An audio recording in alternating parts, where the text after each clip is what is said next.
Porastele.tv.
Estamos, como todos los miércoles, aquí en Contrapunto TV, que se transmite a las 13 horas por astl.tv. Como ya se ha hecho costumbre en Home Office, transmitimos un PowerPoint donde pues podemos ver algunas imágenes, ¿verdad? A veces algunos videos que nos van a permitir de hilo conductor del programa. Estamos aquí con un destacado economista y maestro en gobierno y políticas públicas, Octavio García. Me da mucho gusto que estés con nosotros. Muchas gracias, doctor. Y bueno, pues vamos a tratar un tema que puede parecer muy teórico, pero vamos a ver que es algo que afecta a la realidad cotidiana de todas las personas, que tiene que ver con la rectoría económica del Estado. Parece un tema muy jurídico, constitucional, o materia pues, de economistas o de politólogos, pero vamos a ver que afecta al ciudadano, porque pues en última instancia le afecta a sus bolsillos, ¿no, Octavio? Primero agradecerte, querido doctor, la atención del destacado auditorio de Contrapunto TV, y en 3 palabras lo resumiría, ¿no? La certeza, la confianza y la cercanía que un Estado debe dar en términos de la población de una nación donde se encuentra en todo el territorio con los diferentes órdenes de gobierno.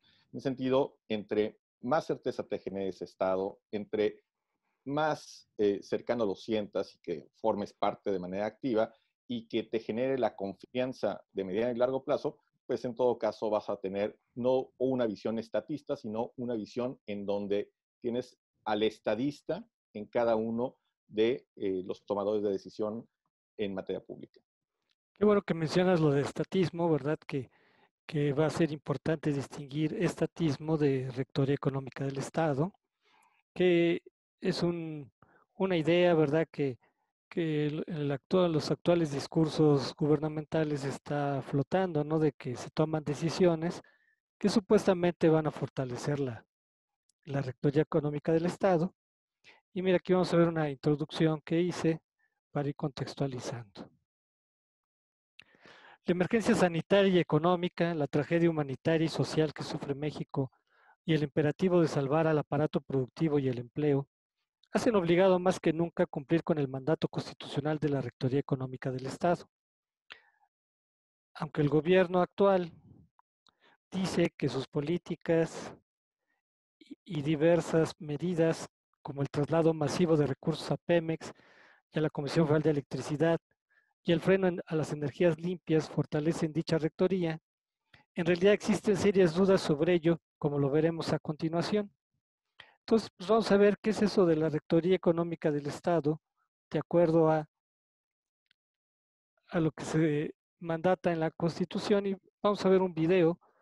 No deja de ser paradójico, ¿verdad? Que fue durante el gobierno neoliberal de Miguel de la Madrid, cuando se eleva a rango constitucional la Rectoría Económica del Estado en 1983. Y veamos este video. Artículo 25. Corresponde al Estado la Rectoría del Desarrollo Nacional para garantizar que éste sea integral y sustentable, que fortalezca la soberanía de la nación y su régimen democrático, y que, mediante la competitividad, el fomento del crecimiento económico y el empleo,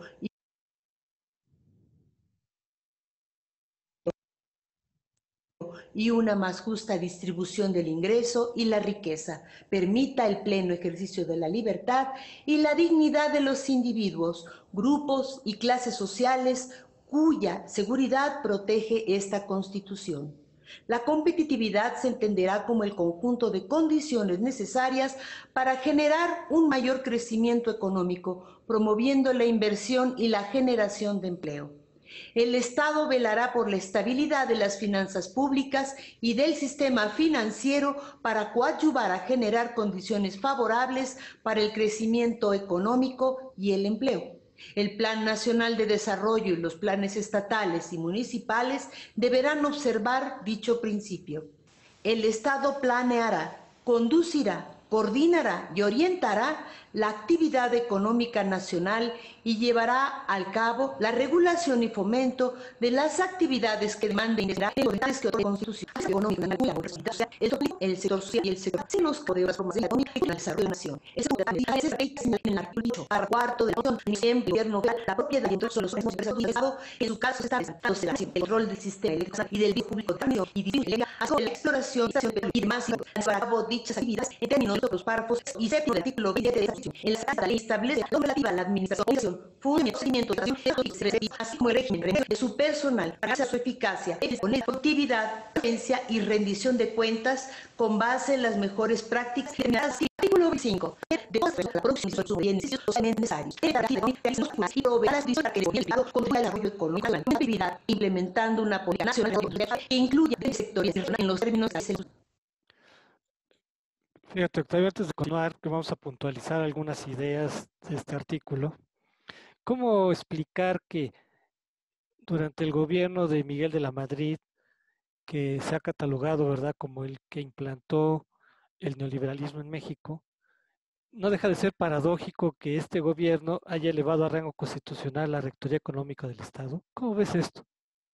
Primero te agradezco, es la primera vez que veo un video con la voz, con el encanto de nuestra querida Eugenia León, y sin embargo el texto pues no debe ser cuento, debe ser un asunto de cuentas, y en efecto, no es un tema de neoliberalismo como se le ha catalogado, es un tema de neoinstitucionalismo en términos de las reglas del juego que cambiaron en efecto desde el 82 hasta 2018 en términos de fortalecer la regla escrita y de planear, básicamente de ahí se deriva, recordamos como bien se cita, la planeación en la ley a nivel nacional y en este caso en el sexenio actual pues tenemos un Plan Nacional de Desarrollo flaco en el sentido de no institucionalización mayor de lo que se había venido trabajando en términos de la certeza del Estado mexicano para los 20 sectores. Fíjate, algo interesante que se comentaba, yo recuerdo muy bien lo que sucedió con Miguel de la Madrid.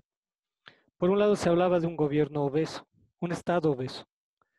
¿Por qué? Pues porque sobre todo en el periodo, sobre todo de López Mateos, Echeverría, López Portillo, pues el Estado creció mucho, ¿verdad? Se decía que era dueño de fábricas de bicicletas, ¿verdad?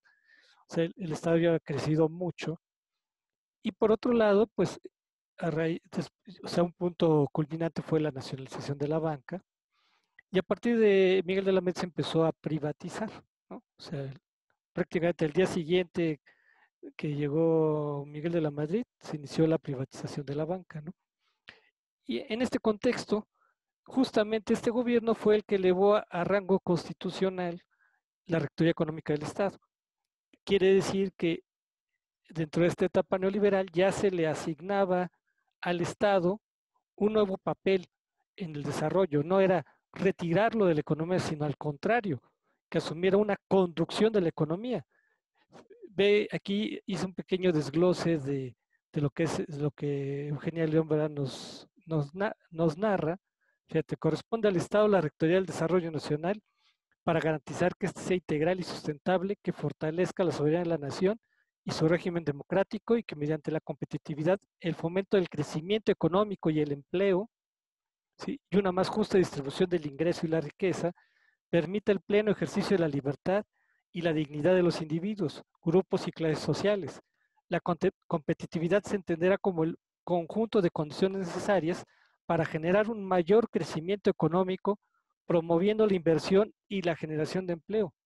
Velará por la estabilidad de las finanzas públicas y del sistema financiero para coadyuvar a generar condiciones favorables para el crecimiento económico y el empleo. Fíjate cómo eh, eh, en dos párrafos, ¿verdad?, se menciona 3 veces crecimiento económico y el empleo. ¿Qué piensas de esto, Octavio?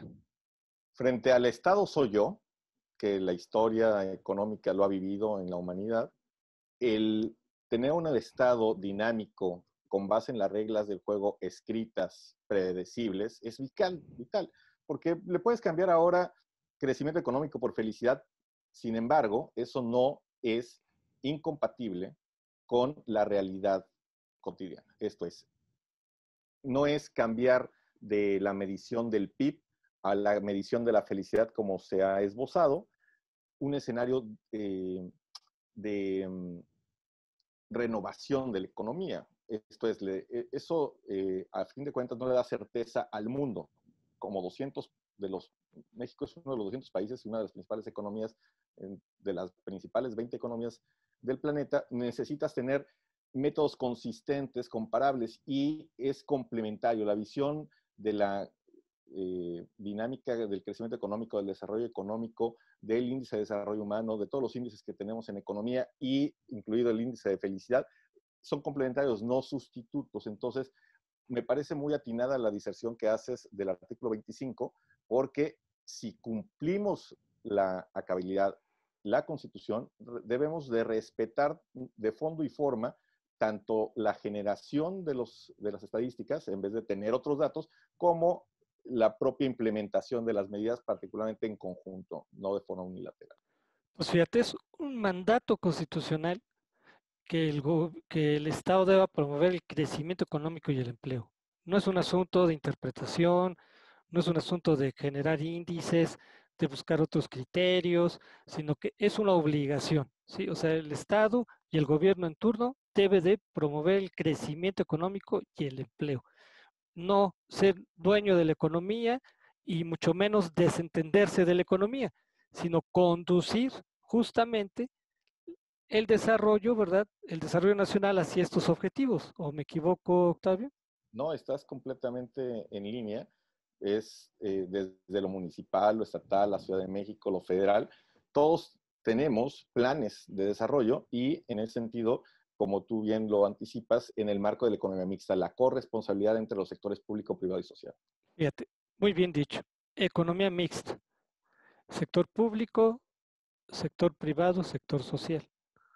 Luego, fíjate, la ley alentará y protegerá la actividad económica que realizan los particulares y proveerá las condiciones para que el desenvolvimiento del sector privado contribuya al desarrollo económico nacional. Entonces tampoco se vale decir, pues ustedes quiebren, ¿no? O sea, no vamos a salvar a los ricos, no vamos a repetir el Fobaproa, sino que, a ver, ¿cómo le hacen? Porque, bueno, pues yo me encargo de los pobres, ¿verdad? Y, y ustedes tendrán que ver cómo se salvan, ¿no? O sea, aquí hay un mandato constitucional que dice, alentará y protegerá la actividad económica que realicen los particulares y proveerá las condiciones para que el desenvolvimiento del sector privado contribuya al desarrollo económico nacional. Es un mandato constitucional, Octavio.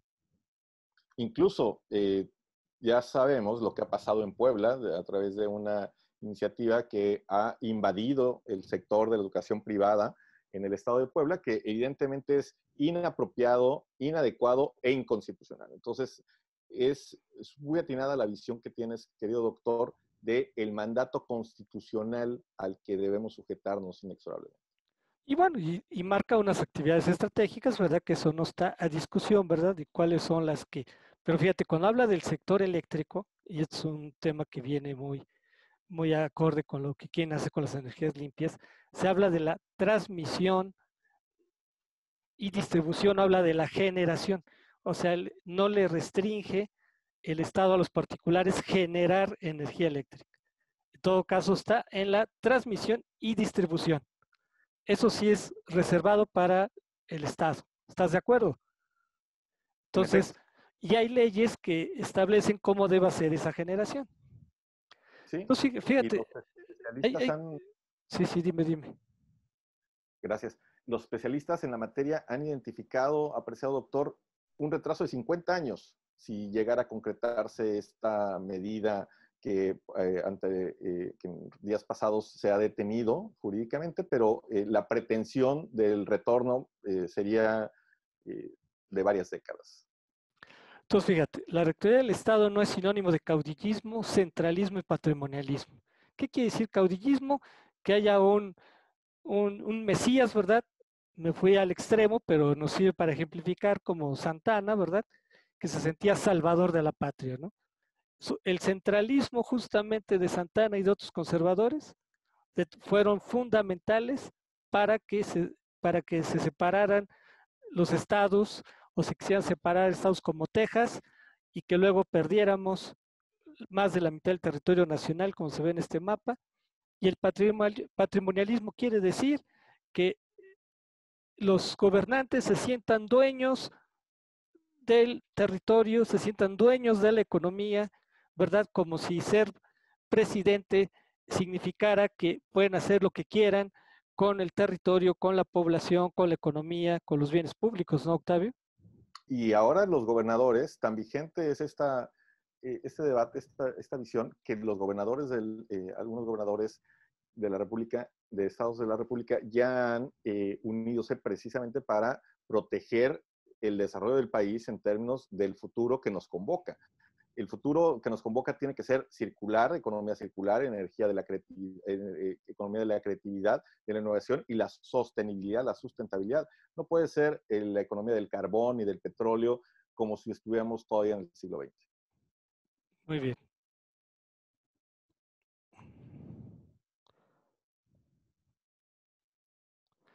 Fíjate, la Rectoría del Estado tampoco equivale, se está metiendo aquí esto, a Estado propietario, economía ficción y presidencialismo autoritario. Si recuerdas, bueno, pues tú eras joven o todavía no habías nacido, pero los que somos de la vieja guardia, recordamos el periodo de Echeverría. Entonces, cuando rompe, ¿verdad?, con su secretario de Hacienda, Beteta, le dice Echeverría, las finanzas públicas se manejan en los pinos. Una de las claves, una de las claves del desarrollo estabilizador en México fue, ¿verdad?, que los presidentes, con todo el gran poder que tenían, respetaban a su secretario de Hacienda, ¿verdad?, que normalmente era un experto, y, y bueno, pues esa fue la clave, ¿verdad?, de que México tuviera pues 2 décadas, ¿verdad?, de crecimiento económico, de estabilidad cambiaria, como se puede ver aquí en este cuadro, ¿verdad?, como entre el 54 y el 76, ¿verdad?, tuvimos 12.50 pesos por dólar. Esta estabilidad fue muy benéfica para el país. Sin embargo, pues Echeverría, ¿verdad?, con el desarrollo compartido, empezó a repartir, él dijo, bueno, ya hay mucha riqueza, ahora hay que repartirla. Y bueno, pues implantó una economía ficción que significa que por un lado están los otros datos del presidente, la realidad alterna, y por otro lado está la realidad concreta de la economía. Entonces el presidente decía, pues no hay inflación, vamos muy bien, y finalmente pues se vino el conflicto con el sector privado y se vino la devaluación y el inicio de las crisis de final de sexenio. Octavio, ¿se estará repitiendo esta historia? Pues se está reeditando, ¿no? El asunto es que si en aquel momento fue viable, en alguna medida, esa viabilidad es ahora ínfima.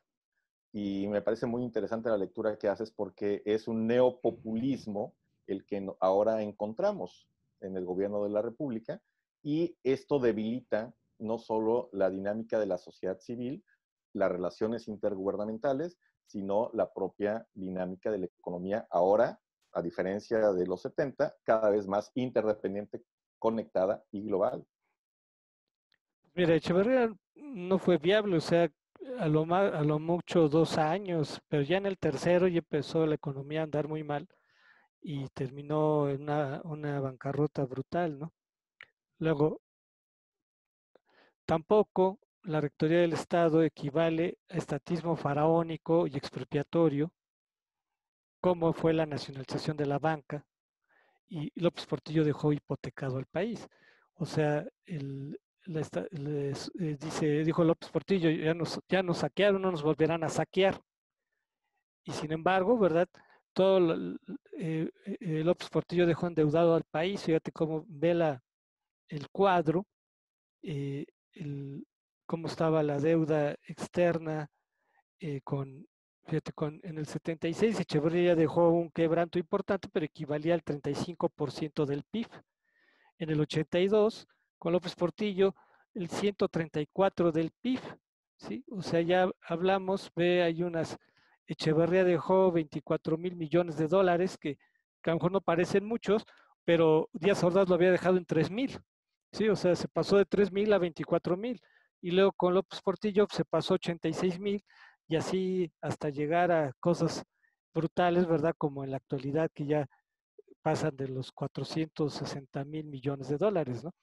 Pero esto es resultado justamente de que algunos presidentes consideraron que el papel del Estado era apropiarse de la economía, y lo peor es que era el presidente el que decidía, no, tampoco no había independencia de los poderes, Octavio. Bueno, yo creo que es muy importante que el presidente de la República actual tenga esta apertura en las voces que le han mencionado sobre, uno, tener un acuerdo nacional, muchos acuerdos nacionales en términos de envergadura, de poder sentar a la mesa a todos los actores, no solo tener reuniones matinales ante los medios de comunicación, sino trabajar en la mesa, en mesas redondas, para que podamos ponernos de acuerdo realmente, porque aunque se impulse una visión de medición distinta del PIB, finalmente el mundo nos va a seguir midiendo cómo se mide con el Producto Interno Bruto, con el Producto Nacional Bruto, porque se habla del PIB, pero también tendríamos que hablar del Producto Nacional Bruto, que es, sabemos, lo que produce un país en el mundo. Entonces, en ese sentido, no es compatible el persistir en pelearse al decir tener otros datos, y al contrario, yo creo que estamos muy a tiempo, apreciado doctor, de poder convocar a grandes acuerdos, a microacuerdos, a mesoacuerdos, para darle viabilidad institucional, una nueva era de viabilidad institucional a la República. Pues así debería ser, pero creo que no soy muy optimista en eso. Pero antes de llegar ya a lo propiamente actual, veamos. Después de que los presidentes anteriores dejaron en bancarrota al país, pues la tarea, ¿verdad?, de las políticas neoliberales, pues fue otra vez rescatar las finanzas públicas, rescatar, ¿verdad?, diríamos ahora el buey de la barranca, ¿verdad? Pues el país estaba en la lona totalmente, y como toda ley del péndulo, pues se fueron al otro extremo. Por un lado, ¿verdad? Hubo un despilfarro de los dineros públicos, y pues ahora los tecnócratas, ¿verdad? Pues se dieron a la tarea de volver a poner orden, y pues implicó una austeridad muy fuerte, hubo privatizaciones, se redujo la inversión pública, ¿verdad? Y las sucesivas crisis que se provocaron en este periodo, pues debilitaron más la rectoría del Estado, porque pues, el Estado se iba desfondando, o sea, ya no tenía recursos, ya había menos empresas públicas, o sea, una clave, ¿verdad?, del crecimiento es el papel que hace el Estado. Y ve cómo vemos en esta gráfica, ¿verdad?, cómo, ¿verdad?, hubo un nulo o precario crecimiento económico, sobre todo en los años 80, ¿verdad?, donde pues incluso, ¿verdad?, pues hubo años negativos, ¿verdad? Prácticamente con De la Madrid no creció la economía, y con Salinas pues sí empezó a mejorar, pero al final también hubo una bancarrota. ¿Qué piensas de este periodo tan fuerte también para México, tan traumático? De este periodo, Ya te digamos, ya tocó vivir tengo más esta mayor época, ¿no? la noción la tengo desde Miguel de la Madrid y más cercana al presidente Salinas. Y en este sentido, pues recuerdo mucho que al presidente Clinton, cuando le agradece al presidente Salinas los consejos que le ha dado para el inicio de su mandato para gobernar Estados Unidos. Dejamos un tratado de libre comercio en este periodo que ahora se ha redefinido, y creamos esta institucionalidad de la normalidad democrática, desde el IFE, ahora INE, desde la autonomía del Banco de México. Le dimos fortalece las reglas del juego para ponernos de acuerdo independientemente de quién sea el titular del poder ejecutivo en turno, porque tenemos que fortalecer los cómo y los para qué antes que el quién o el para quién, ¿no? Para evitar dividir, porque adicionalmente a todo este magnífico mapeo económico, pues tendríamos que estar valorando la dinámica social entre la sociedad cerrada y la sociedad abierta, la economía cerrada y la economía abierta, que en este periodo ha acompañado, así como la política que se hacía en Los Pinos, ahora ya ni siquiera en Los Pinos, sino la política abierta en términos del Estado abierto que nos debe convocar crecientemente. Y fíjate, con todo lo autoritario o populares o corporativos que fueron los pactos, ¿verdad? Que se dieron, pactos de estabilidad económica que se dieron en esta etapa, resulta importante señalar que se convocaba a los sectores, al sector privado, al sector social, a los obreros, a los campesinos, al sector popular. O sea, había acuerdos, ¿sí? Había acuerdos que obviamente el presidente ponía el marco para esos acuerdos, pero también ponía los instrumentos. O sea, aquí era muy importante que se convocaban a los sectores productivos y había en acuerdos que pues, todo el mundo ganaba algo o todos perdían algo, pero había acuerdos. O sea, no era una decisión unilateral. Incluso el periodo salinista, que Carlos Salinas se le reconoce como un presidente muy fuerte, y sin embargo había acuerdos. Octavio, tú lo acabas de mencionar, ¿no? La necesidad de estos acuerdos. Vemos ahora las cuerdas del ring. Debemos de pasar de las cuerdas a los acuerdos, haciendo un juego ahí de semántica. Luego, fíjate, damos un salto a la etapa actual y de nuevo, y llama mucho la atención porque todo el discurso gubernamental actual es de que ya se acabó el neoliberalismo y sin embargo vemos el regreso de la austeridad, los recortes al gasto y de la inversión pública, ¿sí? Ya en el 2019, o sea, antes de toda esta pandemia y toda esta crisis tan terrible, ya el año pasado, algo que fue muy escandaloso fue todo el despido de trabajadores y funcionarios públicos, incluso de carrera. Aquí vemos un cuadro, ¿verdad? Que hablamos de 8,000, hablamos prácticamente de una tercera parte de los funcionarios de carrera del gobierno federal. O sea, yo no recuerdo que se haya dado algo así, ni siquiera en tiempos de Miguel de la Madrid, que fue cuando el país efectivamente estaba en bancarrota, porque algo que es importante decir, que este gobierno no tomó al país en bancarrota, ¿o me equivoco, Octavio? 300,000 millones en las arcas al iniciar la administración. Y a pesar de eso, ha habido un desempleo brutal, porque esto es nada más de funcionarios. Hay que ver todos los trabajadores, ¿verdad?, que se han despedido y ver el resultado. O sea, el resultado del año pasado, antes de esta crisis, ya hablamos de un crecimiento cero. No deja de ser paradójico decir crecimiento cero, porque el cero no es crecimiento, ¿no? O sea, ya se habló de destacamiento, se hablaba de que íbamos a una recesión, ¿verdad? Donde se hablaba de que iba a caer más el Producto Interno Bruto.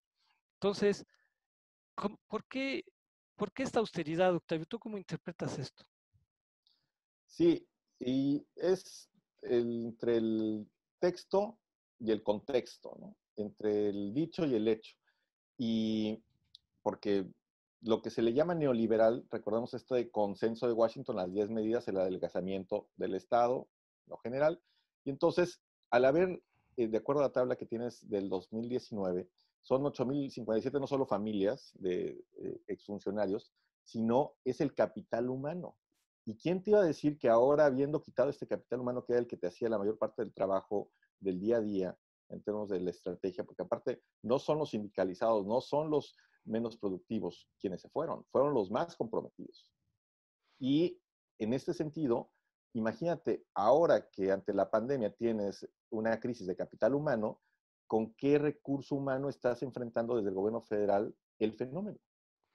Luego también se dice que es muy demagógico lo de la austeridad, porque se corrieron a estos funcionarios, pero se contrataron a otros que desafortunadamente era gente que era el amigo, el compadre, el amante, gente que no estaba formada técnicamente. Tú sabes, ¿verdad?, que estos funcionarios son, todo el servicio público de carrera es algo que se va formando por generaciones, que es muy difícil, ¿verdad?, que la gente preparada, ¿verdad?, se sacrifique, ¿verdad?, por el servicio público cuando podría estar trabajando en el sector privado o fuera del país, ¿o me equivoco, Octavio? Sí, y adicionalmente, por ejemplo, acaba de haber un tuit de una secretaría en donde se evidenció precisamente que hay algún funcionario que está manejando el tuit de esa dependencia del gobierno federal a modo. Entonces, está reflejando tal cual lo que tú dices, la falta de profesionalismo de pe a pa. Y esa falta de profesionalismo ha derivado en violaciones a la ley que desafortunadamente quedan impunes. O sea, se debilita el Estado cuando justamente tú lo señalas muy bien, se desaprovecha el capital humano, ¿verdad? Que es la riqueza de un Estado, de un país, y al mismo tiempo, cuando desde el Estado se viola la ley y no se garantiza el Estado de Derecho. La fortaleza del gobierno, de todos los gobiernos, es acatar la ley. Recordemos que la diferencia entre los individuos y la autoridad es que los primeros pueden hacer todo lo que no esté prohibido, pero la autoridad solamente puede hacer lo que está expresamente escrito, prescrito en la ley, en los reglamentos, etcétera. Entonces, si este gobierno federal quiere ganar no solo en fortaleza, sino en legitimidad y en trascendencia histórica de mediano y largo plazo, pues debe de acatar la ley en un sentido profundo, acompañándose, dejándose acompañar por todos los otros sectores, evitar la confrontación, la polarización y asumir que el ganar, ganar es el que le va a dar la trascendencia a la historia. Oye, y si se debilita el Estado, ¿no es darse un tiro en el pie? ¿Cómo se van a resolver los problemas del país si desde el mismo Estado te estás debilitando? Si tú corres a tu personal y luego, para colmo, no realizas inversión pública. O sea, el estancamiento no solo es consecuencia de que no invierte el sector privado, sino que el Estado no detone la inversión pública. ¿O me equivoco? La apuesta, bien avisoras, la apuesta a tirar el tablero y a decir que no funciona y que no es posible y hacer un caos, la apuesta es muy riesgosa porque finalmente estamos en Norteamérica, estamos con nuestros socios comerciales, tenemos un continente, las Américas, que hemos suscrito la Carta Interamericana de Democracia, tenemos muchas herramientas de conexión con el mundo que nos permiten tener la confianza de que esta estrategia de tirar el tablero desde dentro debe evitar prosperar. Al contrario, debe fortalecerse las reglas. Qué bueno que mencionas lo de Estados Unidos, porque el 2019 se perdió una oportunidad única. Estados Unidos creció 2.5% y o todavía está en conflicto, ¿verdad?, arancelario con China.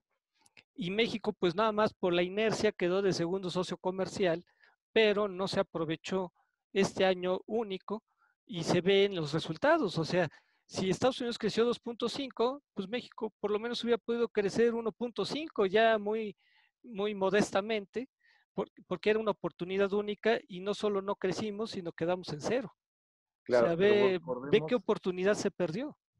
recordemos efectivamente, apreciado doctor, que por cada punto porcentual que la economía mexicana crecía, se generaban 300,000 empleos.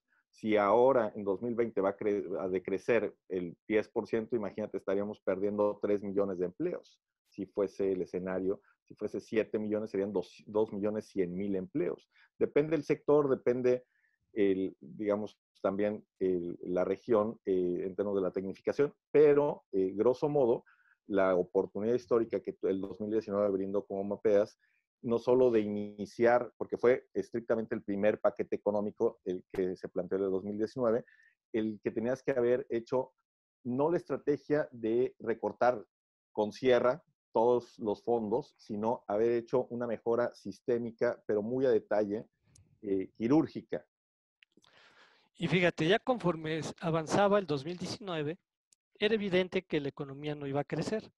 Pese a ello, se propuso un paquete económico donde nuevamente imperaba la austeridad, donde no había una reactivación. Fíjate, ve abajo en este cuadro de la derecha, mientras que se le dedica al sector energético, que es deficitario, más de 1 billón de millones de pesos. Fomento económico y medio ambiente, 43.795. O sea, ve la diferencia, ¿verdad? No se diga otros ámbitos, ¿verdad? Donde pues destaca, ¿verdad? Que las prioridades que le da el gobierno. Pero si tú ya ves que viene la economía, se va hacia una recesión, pues tenías que haber dedicado gran parte del presupuesto al fomento económico. Y aquí se ve que pues el fomento económico pues no es ninguna prioridad. Y también algo que contrastó mucho fue lo del superávit primario, o sea, cuestiones que son muy neoliberales, ¿verdad? De estabilidad macroeconómica, de tener las finanzas equilibradas. Esto no es que esté mal, pero digamos, cuando, cuando se va una economía en recesión, pues se requieren políticas contracíclicas. Y tú como economista sabes muy bien que si es necesario reactivar la demanda, pues tienes que reactivarla. O que si es necesario reactivar la oferta, la tienes que reactivar. No te puedes quedar en el dogma, ¿verdad?, de mantener un equilibrio presupuestario, ¿verdad? ¿O me equivoco, Octavio? No, en una palabra es la heterodoxia frente a la ortodoxia. En vez de hacer las cosas más papistas que el Papa, diversificar el enfoque y, en efecto, estar muy abiertos a la dinámica de previsión, porque al final del día esto cambió en 2019 ya, e incluso 2020, tú seguramente lo visualizarás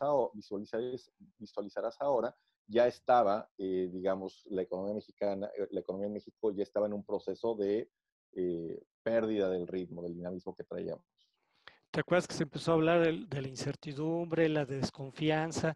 Pero eso se hablaba ya incluso desde que Donald Trump iba a ser candidato, ¿verdad?, a la presidencia en Estados Unidos. Y luego cuando ya vino aquí la campaña electoral, se hablaba otra vez de la desconfianza, de la incertidumbre, se vino lo del aeropuerto, etcétera, etcétera. Pero es evidente que ya la inversión privada pues estaba disminuyendo y pues cuando se disminuye la inversión privada, pues tienes que reactivar la inversión pública. O sea, eso es algo elemental de todo, pues no sé si de primero o segundo año de economía, Octavio. Pues incluso no se necesita ser saurí para decirlo, ¿no? Porque recordemos que las mejores economías son las que están no solo científicamente conectadas con la lectura de la realidad, sino socialmente validadas. Entonces, es muy elemental el manejo, salvo que quieras hacer lo contrario, ¿no? O sea, lo que nosotros estamos dando por sentado es bajo la lógica de que queremos avanzar, crecer, tener economía abierta, competitiva. Salvo que quieras hacer lo contrario, entonces sí tiene sentido hacer lo que has hecho. Pues sí, pero finalmente el gobierno ratificó el Tratado de Libre Comercio y bueno, pues y eso lo obliga, ¿verdad?, a que tiene que responder en términos económicos, ¿no? Luego, fíjate, una de las cuestiones más escandalosas lo tiene que ver con Pemex. Pemex, ¿verdad? Pues es una de las empresas, o es más bien la petrolera más endeudada del mundo, debe más de 100.000 millones de dólares. Fíjate, en este trimestre se dice que perdió 562.250 millones de pesos, más, ¿verdad?, de todo lo del año pasado.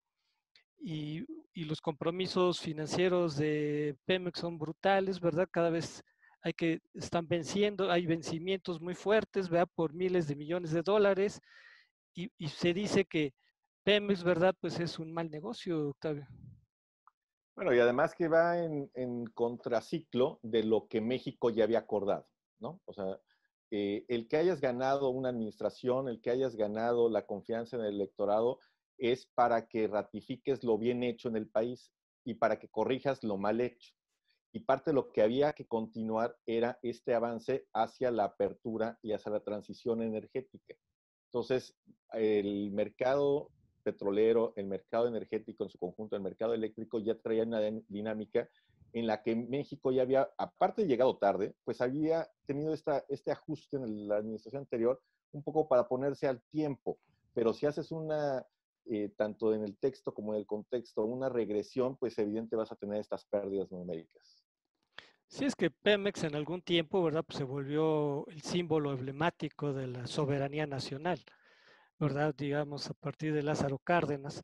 Sin embargo, pues los tiempos van cambiando y no es que se esté mal darle dinero a Pemex, pero hay áreas, ¿verdad?, que son las que debe de explotar, ¿verdad?, la exploración y obviamente ir asociado porque hay muchos riesgos, se requiere tecnología, en fin. Finalmente, pues se quiere más refinería, se quiere más producción, sí, acabarse todas las reservas, ¿no? Acabarse todas las reservas y finalmente quedarse con combustóleo, ¿verdad? Para que la Comisión Federal de Electricidad lo pueda aprovechar y lo que tú señalas muy bien de la transición y las energías limpias, pues ya eso pasará a la historia, ¿no? De ahí, ¿verdad? Que vemos a obras faraónicas y anacrónicas como Dos Bocas y el Tren Maya, ¿verdad? ¿Por qué estas obras son tan cuestionadas, Octavio?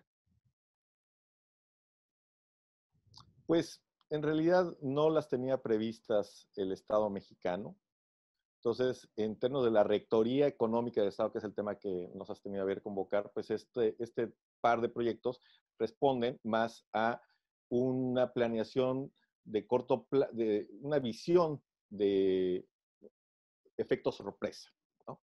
Que no estaban previstas. Y entonces tampoco, en el caso de la refinería, pues el mundo de la energía te diría, ya no le apuestes tanto cualitativa como cuantitativamente. Y en el caso del Tren Maya, pues con la complejidad del ecosistema, de los equilibrios regionales en la península de Yucatán, con la complejidad del turismo, ya no digamos ahora pospandémico, que al final del día se había propuesto antes del fenómeno, sino la propia dinámica del desarrollo regional. O sea, primero tienes conectado integralmente eh, todas las zonas de la península antes de un tren. Me parece que habría otras prioridades y siendo muy generosos al respecto de las buenas voluntades, porque al final del día yo estoy convencido que el presidente de la República es un ser de buena voluntad. El asunto es que esta voluntad, para que pueda ser ejercida como poder efectivo desde la presidencia de la República, tiene que ser instrumentada institucionalmente, con base en las reglas del juego escritas y con base en todos los dichos y hechos de los actores, no solo el de la voz. Pero fíjate, la refinería presupone que vas a tener petróleo suficiente para refinarlo, ¿estás de acuerdo? Luego, los productos refinados mexicanos tradicionalmente pues son caros y de mala calidad, que pues, serían para consumo interno. Y resulta que las deudas de Pemex son en dólares. Entonces, ¿por qué es un mal negocio? Porque tú aquí produces en pesos, pero tienes deudas en dólares. Entonces, a final de cuentas, esta refinería no resuelve los problemas de Pemex ni resuelve los problemas del país, porque a final de cuentas no vamos a tener el petróleo suficiente, como no se está invirtiendo en exploración, no vamos a tener el petróleo suficiente para que haya refinación, vamos a tener que importar petróleo, petróleo que no va a poder ser refinado en Dos Bocas porque eso es un crudo ligero, diferente al que se va a refinar en Dos Bocas. ¿Estás de acuerdo, Octavio? Que Y esta refinería pues está condenada y ve dónde está a nivel del mar. Imagínate, con el cambio climático hay una gran probabilidad de que sea inundada. y ya todo este diagnóstico de mapeo magnífico que has hecho, imagínate aunado al comportamiento del mercado que vimos hace unos días, en donde el precio del petróleo estaba negativo. Ahora sí que era el desprecio del petróleo. Claro. Y luego lo del Tren Maya que comentabas. En general los trenes pues terminan siendo subsidiados, ¿no? Incluso el Chihuahua Pacífico no es un tren que sea un buen negocio. Luego tren va a depender mucho del tipo de turismo que llegue a Cancún fundamentalmente y pues por el perfil del turismo difícilmente este tren va a tener suficientemente turistas para que pueda volver a ser rentable y se va a volver un tren subsidiado. Pues Hay un mira, tramo, hay un tramo ajá, en el mapa, se ha dado a conocer un estudio a nivel regional de ujú. que sí hay un tramo viable, ¿no? Entonces, habría que, digo, como para equilibrar las posiciones, decir, bueno, igual no lo lleves hasta, ¿no? Palenque, Escárcega, ¿no? Y va a Pasando empezar por por esa ahí, posición, pero y va a sí, empezar por ahí, que es el problema. fíjate, Ya va a empezar por ahí. Para que te des una idea, que no es un criterio de rentabilidad, como tú bien dices, pues, si el tramo Tulum-Cancún o incluso a Bacalar podría ser rentable, ¿no? No te lo discuto porque el grueso del turismo le interesa todo lo que es la Ribera Maya, pero no está empezando por ahí. Entonces no hay criterio de rentabilidad.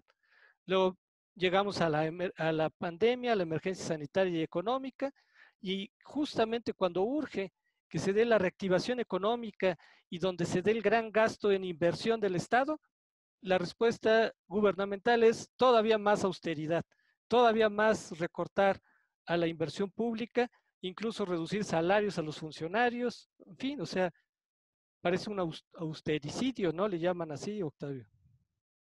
Bueno, y tienes que tener eh, la generosidad para reconocer que la equidad, si es en efecto un objetivo, la tienes que propiciar vía los acuerdos del ganar-ganar, porque lo demás va a confrontar y van a generarse mayores enconos en vez de concordia.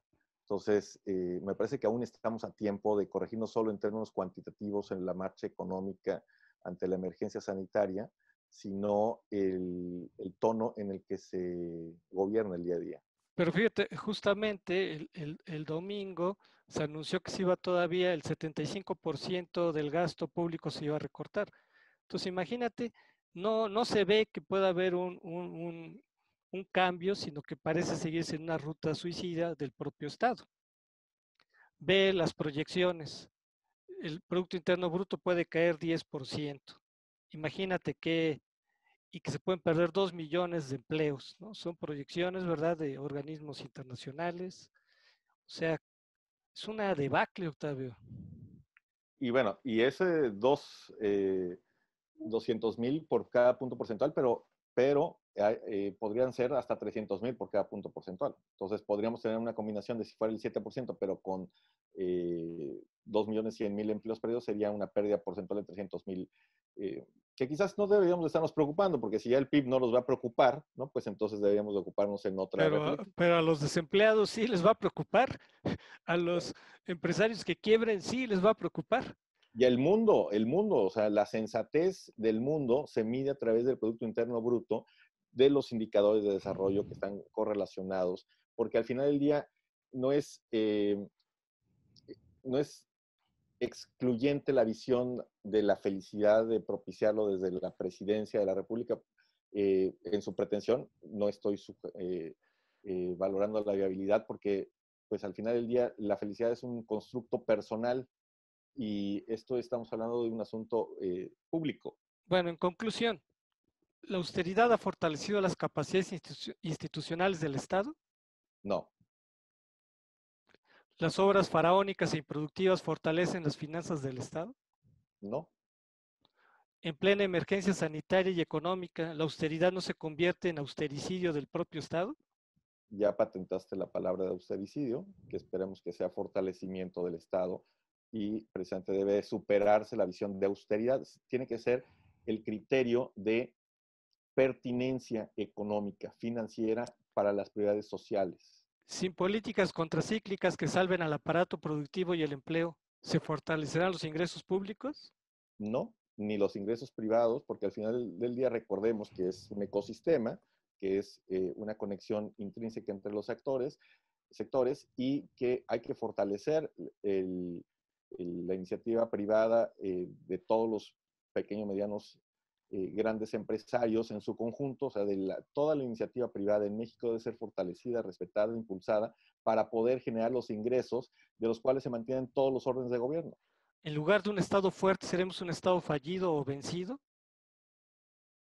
La fortaleza del país esperemos que se traduzca en un Estado institucionalmente renovado. Para ello se requiere que cambiemos el rumbo ya. No se ha fortalecido la rectoría económica del Estado. ¿Estás de acuerdo? No, así es. Bueno, amigos, pues les agradecemos mucho su presencia en Contrapunto TV, a Octavio García, ¿verdad? Que tuvimos una interesante entrevista con él. Y los invitamos para que el próximo miércoles estén con nosotros a las 13 horas por astele.tv. Muchas gracias, Octavio. Muchas gracias, apreciado doctor. Saludos al apreciado auditorio. Y bueno, pues quédense en casa. Hasta la próxima.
Aztele.tv.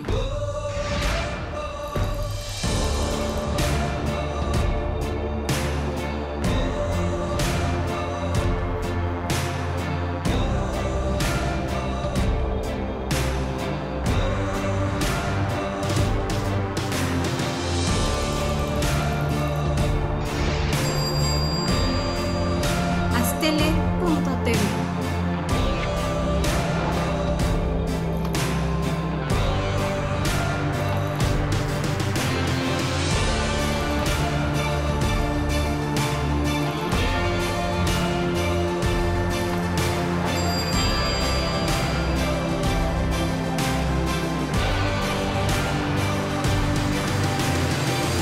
Aztele.tv.